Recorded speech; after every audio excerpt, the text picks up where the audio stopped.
Halo teman rupa-rupi, kali ini kita akan membuat kreasi mainan ulat goyang. Untuk membuat alas daunnya, teman-teman bisa menggunakan potongan kardus atau sampul bekas buku gambar. Di sini rupa-rupi pilih pakai sampul bekas buku saja ya. Pertama, kita beri lem di atas kertas ini. Lalu kita tempelkan kertas origami hijau di atasnya.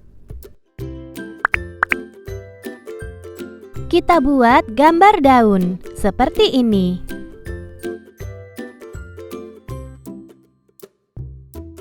Lalu kita gunting. Hasilnya jadi seperti ini. Berikutnya, siapkan pom-pom aneka warna. Dan kita tempelkan satu persatu membentuk ulat.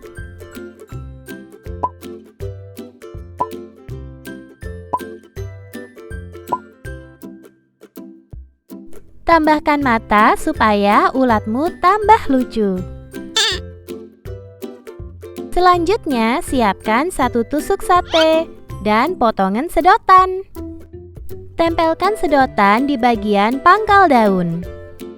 Lalu, masukkan tusuk sate ke dalamnya.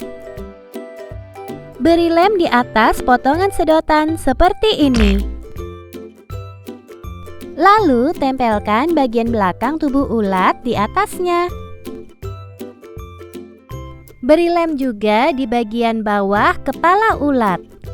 Lalu, kita tempelkan di ujung tusuk sate.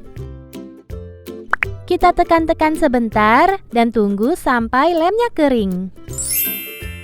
Nah, kreasi mainan ulat goyangmu sudah jadi. Yuk kita lihat bagaimana dia bergerak.